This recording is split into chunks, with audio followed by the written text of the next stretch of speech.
93% des voyageurs lisent les avis avant de réserver.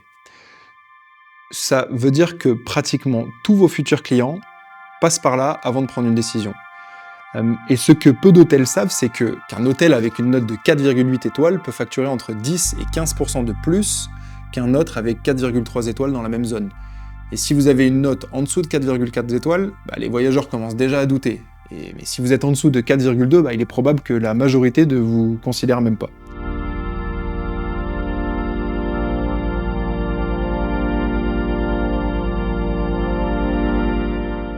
Les avis sont tellement importants que les plateformes récompensent les hôtels les mieux notés en les plaçant les plus hauts dans les résultats de recherche. Et donc, meilleure note signifie meilleur positionnement, ce qui signifie plus de visibilité, et ce qui se traduit par plus de réservations.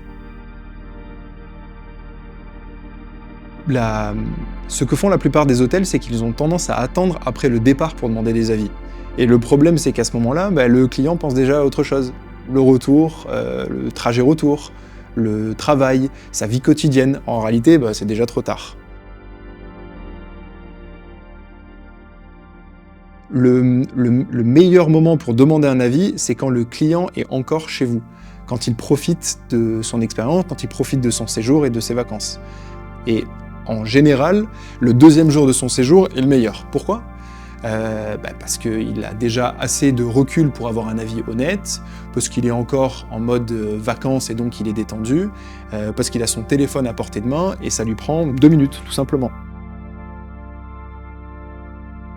Par exemple, pendant le petit déjeuner ou n'importe quelle rencontre informelle dans l'hôtel, vous pouvez toujours demander comment ça se passe, est-ce que vous profitez bien de votre séjour ? Et si vous voyez qu'ils répondent positivement, vous pouvez continuer avec « ça me fait très plaisir de l'entendre ». Si vous avez un moment, un avis nous aiderait énormément. Est-ce que je peux vous envoyer un lien ou est-ce que je peux vous partager un lien pour laisser un avis en ligne, par exemple ?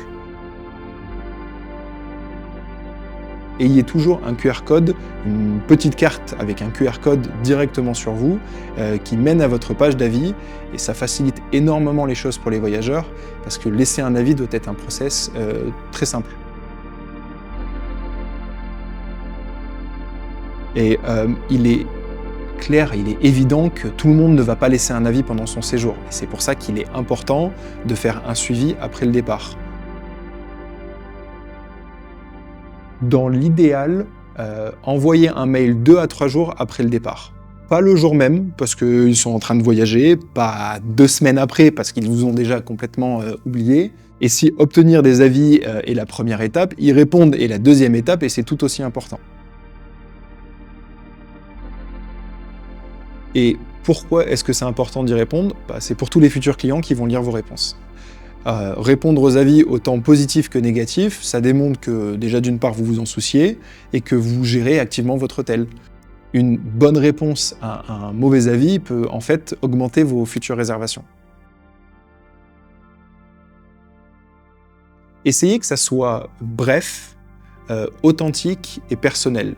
Évitez quelque chose de trop générique. Un exemple, merci pour votre avis, nous espérons vous revoir bientôt. Ça sonne impersonnel, ça montre assez peu d'empathie et d'intérêt pour votre vacancier. Un exemple de réponse qui pourrait être plus adapté. Merci pour votre avis, Marie, nous sommes ravis que vous ayez apprécié notre confiture maison au petit déjeuner et que notre recommandation de randonnée ait fonctionné. Nous espérons vous revoir l'été prochain. Mentionner quelque chose de spécifique qu'ils ont dit est essentiel. Ça ne vous prend pas plus de 30 secondes et ça montre que vous vous en souciez. Je vais casser une idée préconçue. Les réponses aux avis ne sont en réalité pas pour celui qui a vraiment laissé l'avis, mais c'est pour les 50 futurs clients qui vont le lire. Et donc, se mettre sur la défensive ou trouver des excuses, blâmer le client ou admettre des problèmes systématiques, par exemple avec votre hôtel, discuter des faits ou s'excuser excessivement, aucune de ces stratégies ne va vous mener quelque part. Reconnaissez leur expérience, mais n'admettez pas forcément la faute pour des choses qui ne sont pas dans votre contrôle. Essayez de vous concentrer uniquement sur ce que vous pouvez contrôler, restez bref, restez professionnel. Les avis sont très puissants. Apprendre à demander des avis au bon moment, répondre à tous les commentaires de façon professionnelle et à utiliser ces avis pour construire la confiance, c'est une stratégie qui va sans aucun doute vous aider à améliorer votre note.